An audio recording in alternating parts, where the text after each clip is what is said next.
के लिए एंडी अब बहुत कीमती हो गया था। लेकिन जिंदगी कभी एक सी नहीं रहती, समय सबका बदलता है। एक दिन जेल में नया कैदी आया जिसका नाम टॉम था। टॉम ने बताया कि उसने एक और जेल में एक व्यक्ति से सुना था कि वही आदमी असल में उस औरत और उसके प्रेमी का हत्यारा था जिस केस में एंडी को फंसा दिया गया था। एंडी ये सुनकर हिल गया और बोला कि यह कहानी तो उसकी अपनी जिंदगी से मिलती है। दरअसल एंडी ने असल में किसी को मारा ही नहीं था, लेकिन उस घटना के बाद एंडी बहुत गिल्ट में था, इसीलिए वो कोर्ट में कुछ बोल नहीं पाया और अंत में उसे सजा हो गई। उसने जेलर से केस फिर से खुलवाने की विनती की और वादा किया कि वह कभी भी उसके गैर कानूनी पैसों का जिक्र नहीं करेगा। लेकिन जेलर को लगा कि एंडी उसे ब्लैकमेल कर रहा है और अगर उसने केस वापस खुलवा दिया तो एंडी जेल से रिहा हो जाएगा और बाहर जाकर वो उसके काले धन के लिए ब्लैकमेल भी कर सकता है। इसीलिए उसने एंडी को तुरंत सजा सेल में बंद कर दिया और टॉम को भागने की कोशिश के बहाने गोली मार दी और एंडी की आजादी की आखिरी उम्मीद भी खत्म कर दी गई। 2 महीने बाद एंडी फिर से काम में लग गया, लेकिन अब वह पूरी तरह टूट चुका था। रेड उसे सांत्वना देने आया, उसे बहुत समझाया, लेकिन उस दिन एंडी बहुत अजीब और गहरी बातें कर रहा था। वह बोला, मैंने अपनी उन गलतियों की सजा भी चुका दी है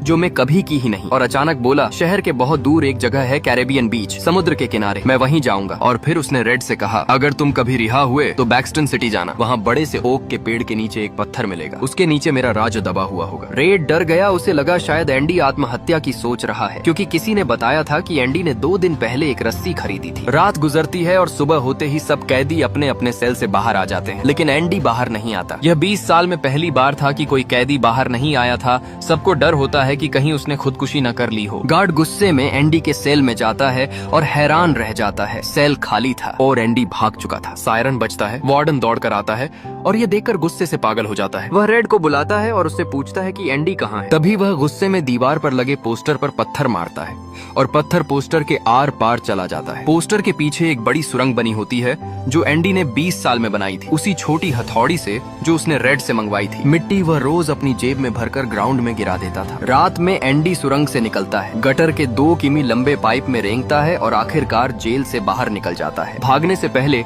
वह वार्डन के कपड़े पहन लेता है और उसके काले पैसों के सारे डॉक्यूमेंट अपने पास रख लेता है। वह वार्डन की सारी चोरी और घोटाले की फाइलें मीडिया को भेज देता है। अगले दिन खबरें छप जाती हैं और पुलिस वार्डन को गिरफ्तार करने आती है। वार्डन डर के मारे खुदकुशी कर लेता है। कुछ समय बाद रेड की सजा भी खत्म हो जाती है, लेकिन बाहर की दुनिया में उसका मन नहीं लगता। वह एंडी से किया वादा याद करता है और उस खेत में जाता है जहां एंडी ने उसे आने को कहा था। उसे वहां एक बॉक्स मिलता है जिसमें पैसे और एंडी का लेटर होता है और उसमें लिखा होता है, उम्मीद अच्छी चीज होती है। अंत में रेड समुद्र किनारे पहुंचता है और एंडी को अपनी नाव ठीक करते देखता है। दोनों एक दूसरे को गले लगाते हैं और कहानी खत्म हो जाती है। आपको कहानी पसंद आई हो तो एक लाइक और एक कमेंट जरूर करें एंड चैनल को सब्सक्राइब भी कर लें। मिलते हैं नेक्स्ट वीडियो में, तब तक के लिए बाय।